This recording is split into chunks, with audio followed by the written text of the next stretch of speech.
Good morning, dear learner. Welcome to science class. In previous session, we learned about composition of soil, uses of soil, and formation of soil. In today's session, we are going to learn about soil profile.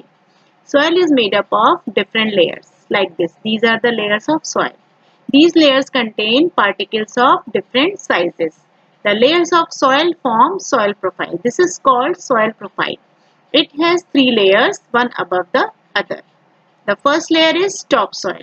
The uppermost layer of soil is called the topsoil. This one is called topsoil. Almost all agricultural activities are done in this layer.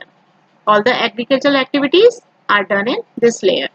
It contains tiny particles of sand, clay, humus, moisture and air. Humus makes the soil fertile. This layer contains sand, clay, humus, moisture and air, and humus makes the soil fertile. Plants get essential nutrients from this layer. Now second one is subsoil. The second layer is called subsoil. This one is called subsoil. It has very little humus but contains water. Here humus is very little but it contains water. So roots of trees generally reach this layer. Look at this diagram.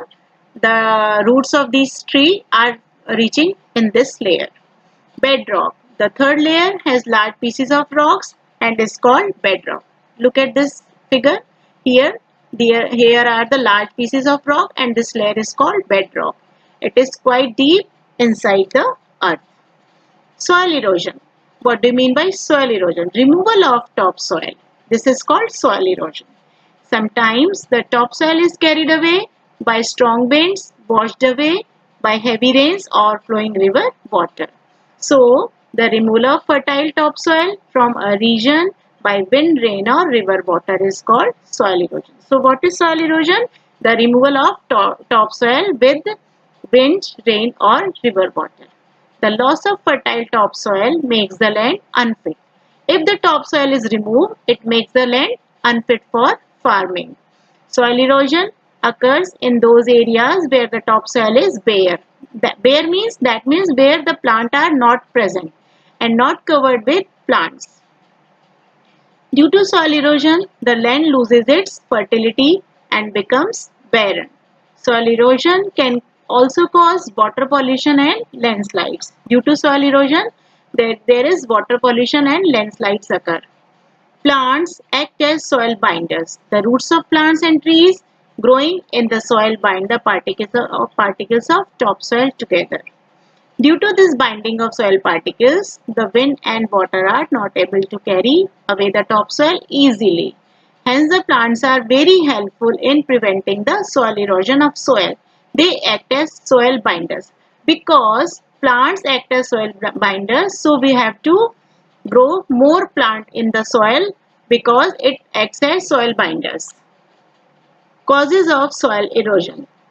What are the causes of soil erosion? The factors which are responsible for soil erosion are called the agents of soil erosion. Wind and running water are natural agents of soil erosion. So, what are the agents of soil erosion? Wind and natural water. Running water.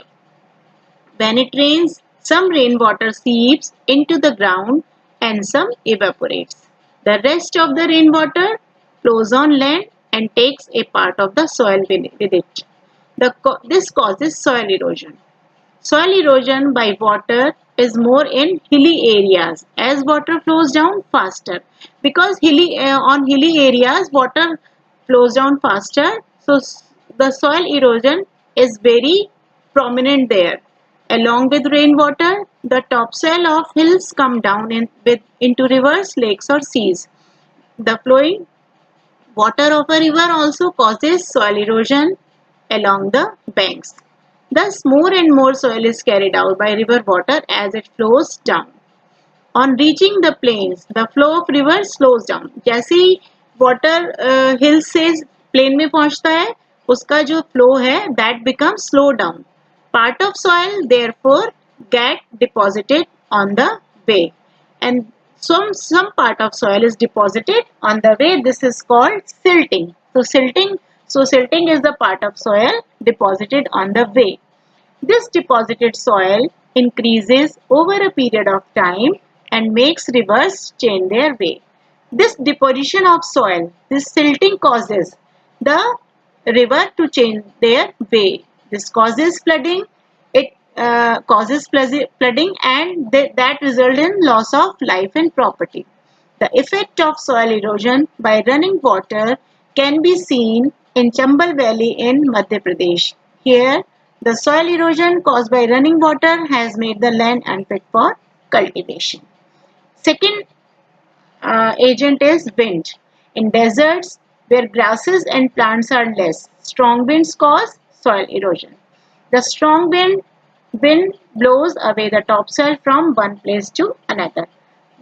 Erosion is caused due to the strong winds in deserts. Human activities also cause soil erosion. Human activities are the another cause for soil erosion. Many human activities also cause soil erosion. Some of them are as follows. The first is deforestation, means cutting down of trees on a large scale. Cutting down of trees on a large scale is called deforestation. Humans have cleared a large amount of trees for their requirement of wood and to build farmland. Due to human activity, they require wood for their, they require, due to the requirement of wood, they cut a large number of trees. Okay, cities and roads. When trees and plants are cut down, the topsoil become loose. Due to this, the topsoil become loose, and so it can be easily carried away by the strong wind or running water. So the topsoil is easily carried away by the strong wind and running water. Second point is overgrazing. When grazing animals like cows, sheep and goats are made to graze on the same area of land again and again, they eat up most of green grass and other plants. Most of the green grass and other plants are eaten by grazing animals like cows, sheep and goats, etc. As a result, the soil become loose, due to which the soil become loose and it can be easily carried away by strong wind or running water. The third one is plowing of hillsides. Plowing of land also leaves bare or loose soil, which causes erosion due to strong wind or running water. Now, MCQs, it contains very little humus. Which one contains very little humus? Subsoil. Okay. Which component makes the soil fertile? That one is humus. Which one of the following does not cause soil erosion? Growing plants. Learners, please read the chapter carefully and look the video carefully and attempt the MCQs, underline all the difficult and keywords and learn the definition of keywords. If there is any difficulty, please write to me. I will guide you. Thank you. Have a nice day.